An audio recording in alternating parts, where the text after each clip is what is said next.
actually work at the College of Arts and Letters at Sac State.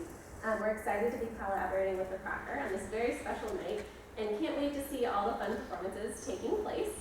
Our students and faculty have outdone themselves. To make sure you catch all the performances, be sure to grab a schedule from the admission desk.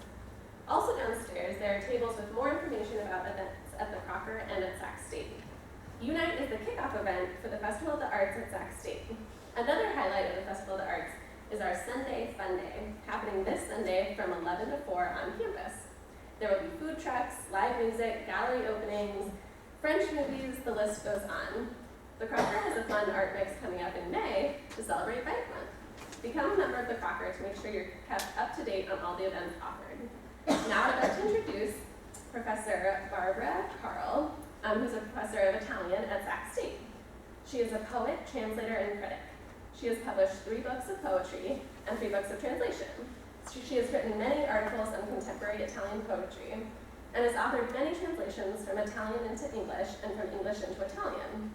She will present 2 new books of translation from Italian into English and French in Italy this May. So, Professor. Thank you very much. I am going to present to you about 5 poems specifically in Italian and in translation. Translation is also a bridge between diverse nations and cultures, and here in this context it helps foster communities by making the foreign familiar and the familiar foreign. So this is the theme of our little presentation this evening. So I'm going to go right into my poems because they span a 700-year time period. But we're going to have a poem from Dante, a Renaissance poet, and then we're going to go into contemporary poetry. So the first poem and the first poet, of course, I'm sure you've all heard of, is Dante Alighieri. You're probably more familiar with him because of his Divina Commedia, Divine Comedy. But Dante also wrote Rime, which is a collection of poems for friends and on different women, and then La Vita Nuova, or New Life, which is a very short collection of poetry and prose. This particular volume, New Life, and I have some different editions. There are probably dozens of editions of this particular work. These are just a few, so you guys can see the importance of it. In this little work, Dante describes meeting Beatrice, or Beatrice as he calls her, when he was 9 years old. And then he describes how he meets her again 9 years later, when she was 18. Then he describes the effect of her greeting upon him. Okay, so you have to go back in time. We're in the 1290s in Florence. Then, at a certain point, Beatrice dies, and Dante, of course, mourns her death. And at the end of La Vita Nuova, he vows to write about Beatrice what has never been written about any woman. That's what he says, that's the way he puts it. He already has in his head the idea of the Divina Commedia. So the poem that I'm going to share with you is considered perhaps the most perfect poem of Italian literature in a way. It's very effortless, it's very flowing, it's almost spoken. Everybody learns it in Italy. I guess if you want the subject in one sentence or in a phrase, Dante tries to think what is the best thing you can compare his woman to, and he decides it's God. So I'm going to first share it with you in Italian and then in my English translation. Tanto gentile e tanto onesta pare la donna mia quando ella altrui saluta, ogni lingua diventa tremando muta e gli occhi la discono guardare. Ella si va sentendosi laudare benignamente d'umiltà astuta e pare che sia una cosa venuta dal cielo in terra agli atti a mostrare. Mostrasi sì piacente a chi la mira, che dà per gli occhi una dolcezza al cuore, che intende non può chi non prova. E pare che della sua labbia si muova un spirito suave, pieno d'amore, che va dicendo all'anima, sospira.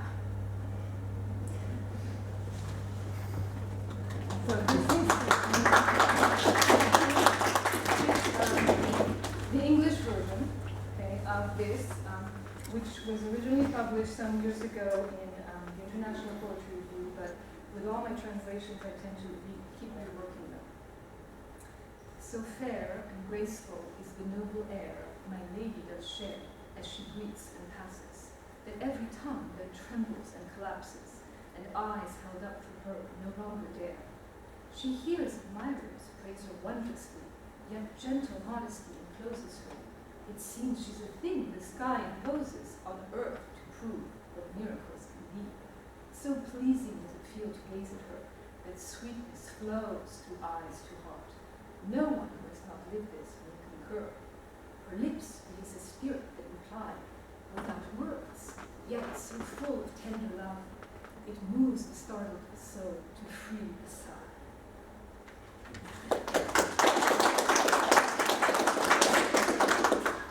Thank you. We are going to fast forward a few hundred years to the Italian Renaissance. As you know, in the Italian Renaissance, there are all sorts of things happening. In all the fields of arts, sciences, everything is basically flowering and bursting. Among all this creation, we have a lot of new poetry being written. Among all these new poets, we have, especially in Italy, as opposed to other European countries, a lot of women poets. And among these women poets, we have a writer, a poet by the name of Gaspara Stampa, from Venice, and you have the dates of her birth and death, who wrote a collection of poems that imitated Petrarch. Of course, all of Europe was imitating Petrarch's sonnets. Petrarch being a little bit after Dante, he died in 1374. Petrarch wrote poems about larga, and his whole collection of poetry is about larga. He uses many mythological images, and Gaspara Stampa takes up the form of Petrarch, but recreates it. So we can say in her hands, she compares what she does to poetry with the mythological firebird, the Arabian phoenix, who lives in fire and then dies and is reborn from its own ashes. That's a little bit what she does with Petrarch's form. Because what happens? You have a woman writing about love, and she's not writing about one man, she's writing about her right to have as many men as she wants, which is very bold for the time. Very daring, very bold. So I'm going to share this particular sonnet with you, and then the version. In fact, I've made many adaptations of this particular sonnet. Amor m'ha fatto, tal ch'io vivo in fuoco, qual nuova salamandra al mondo, e quale l'altro di lei non un strano animale che vive e spira nel medesimo loco. Le mie delizie sono tutte e il mio gioco, vivere ardendo e non sentire il male, e non curar che induce a tale, abbia di me pietà molto in poco. Appena era anche estinto il primo ardore, accese l'altro amore, a quel ch'io sento, fin qui per prova, più vivo e maggiore. Ed io darne ramando non mi pento, purché chi mi ha di nuovo tolto il core, resti dell'arte mio, padre e contento.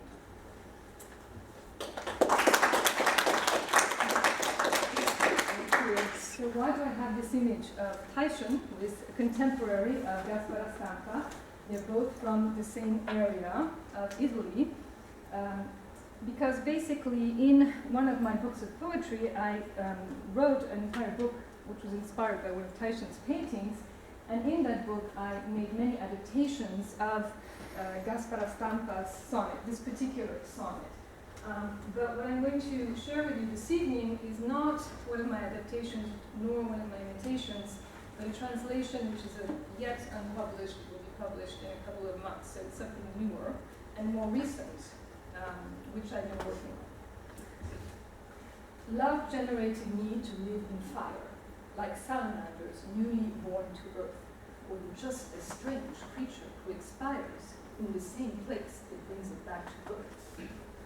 My gain and my every delight consist of living fire and never feeling pain, of never caring if he who causes this relents obedience of his domain. Soon after the first flame had burned away, then love lit up another, which I feel with more intensity and greater sweat. I don't regret defying fate through love. as long as he dares again to steal my heart, remains content with the above.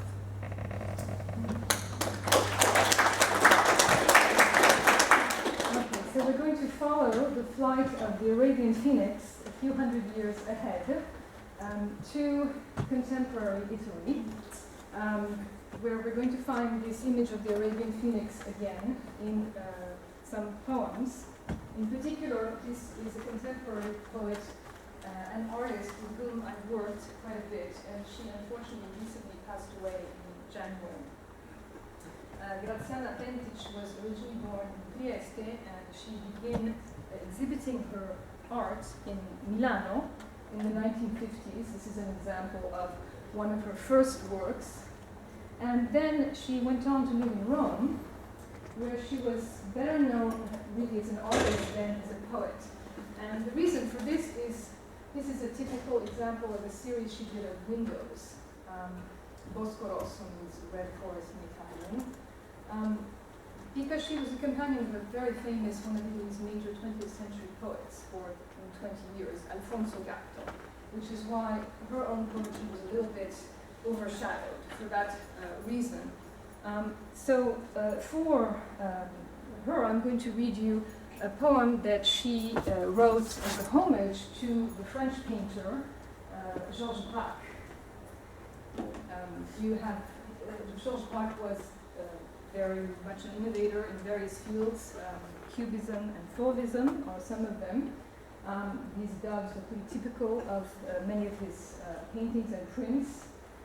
This is another work that Graziana Pentich actually mentions in the poem I'm going to read to you, where you could consider these figures to be sort of warrior goddesses.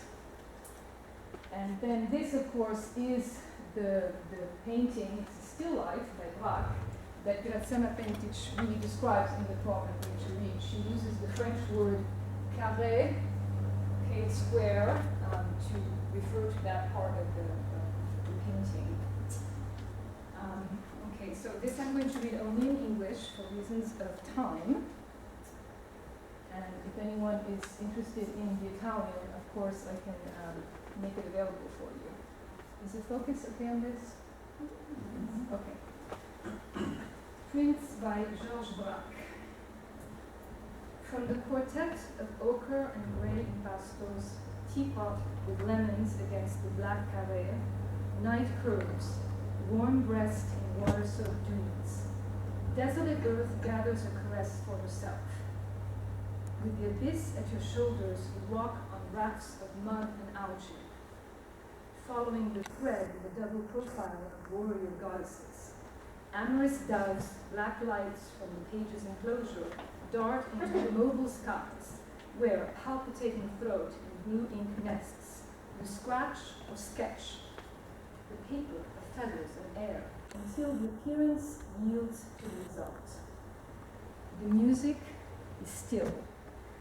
On the taut chord, you translate the equinox, the seasons that reawaken the world as leaves dance lightly around the wide wings of the Arabian phoenix. Life and death, the pressing hemispheres, the obscure rhythm. We need two ideas, you say, one to destroy the other. He who rouses each vain certainty is alive. You push the pedal to the bottom of the low note, modulate the tone. You sing. In the crystal of every color, you pray upon the metamorphosis. So we're going to stay in Rome and look at a Roman poet, if I can find the book, by the name of Gianfranco Palmeri, as you guys can see, who has written by now over 10 works. He just has a new book that came out this week called Corpo di Scena, and I translated this particular book of his, which is called Garden of Delights. It's a sort of anthology of his poetry. In this particular work, there are several themes. One of them is the theme he plays with myths and mythology. One of them is the theme of the Medusa, the Gorgon. Then he also plays with the myth of Prometheus. Okay, he We go from Prometheus unbound to Palmieri's Prometheus housebound, and he plays also with the idea of the identity, the I who writes. So we're going to look at one particular poem which focuses on Medusa, but not just any Medusa. The Medusa which was painted by Caravaggio. This painting is really extraordinary for many reasons. I'll just remind you that in the myth of Medusa the Gorgon, you have Perseus who slays her by using her own power against her. That is, he uses her own reflection against her to petrify her. And here, what Caravaggio has done, he paints the Medusa on a shield, on a three-dimensional object, and of course, who is the model? It's himself. So it's also a self-portrait of Caravaggio. So there are a lot of things happening in this particular painting, and it's understandable why a poet would be inspired by this.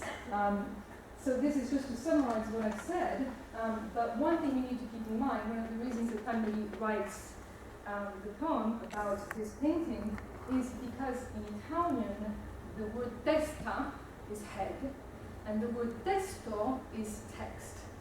So he's playing on those two. Okay, testa, head, Medusa, and testo, that is the text that he's writing. This is a very short piece, so I'm going to read it to you in Italian and then in my English translation.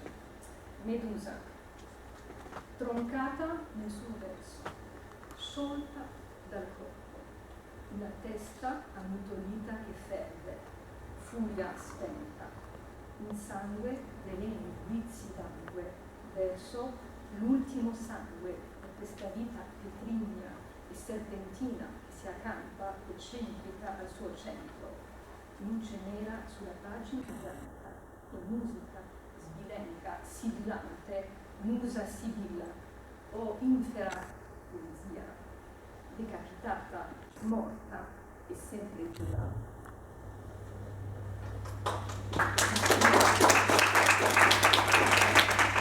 Palmieri, I worked very closely with him on his translations. He's quite a character, a very interesting person. And he lives basically in exile in Rome. He's Italian.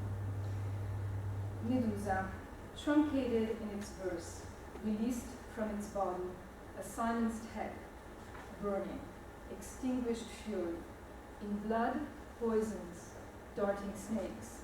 I shed the last blood for this serpentine life of stone, that it camps itself eccentrically in the center, black light on white page, and crooked, sibilant music, sibyl muse, oh infernal poetry, decapitated, dead, and forever alive.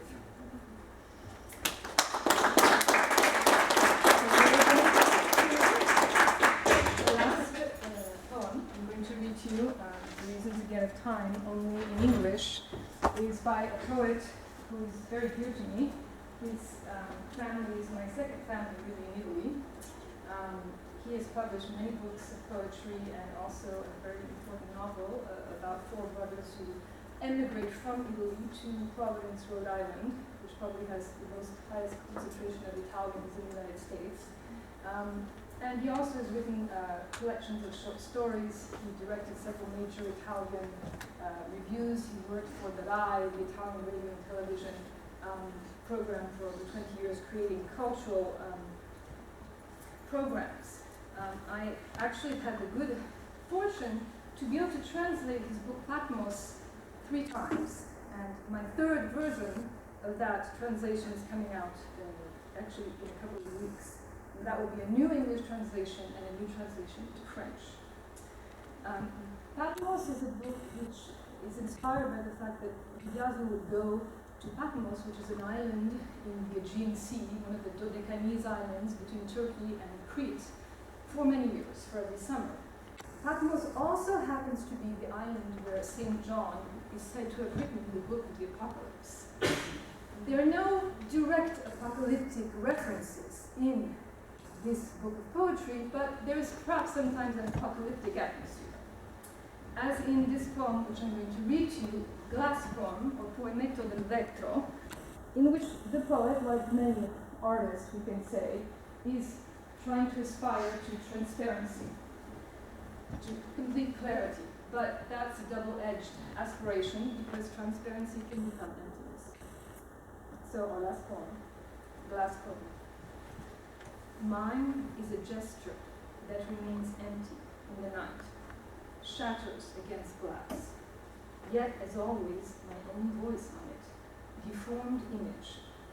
Outside nothing else but the graffiti of living beneath a warped sky. This is the desert sky that nails us to earth, empties us of residual light, turns towards our tremor in the arcane trajectory of its constellations. Our soul becomes extinguished fire. A death wind scrapes against glass, the usual wind of narrow streets, of dark habitats, of nocturnal dogs at crossroads. A lamentation slides against the glass, slides in the soul, and loses itself a second later in the forlorn depths of silence. Yet pain is a flower that the wind veers toward me, and then scatters in a multitude of petals.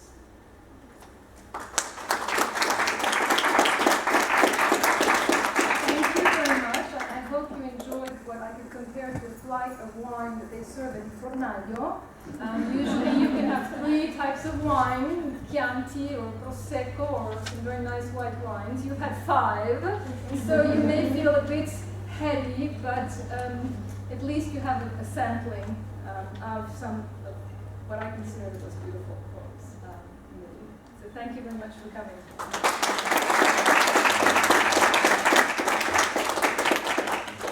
Thank you so much, Professor. You guys are free to go, and at 7 o'clock we have Professor Estioko giving another talk. So head out and come back.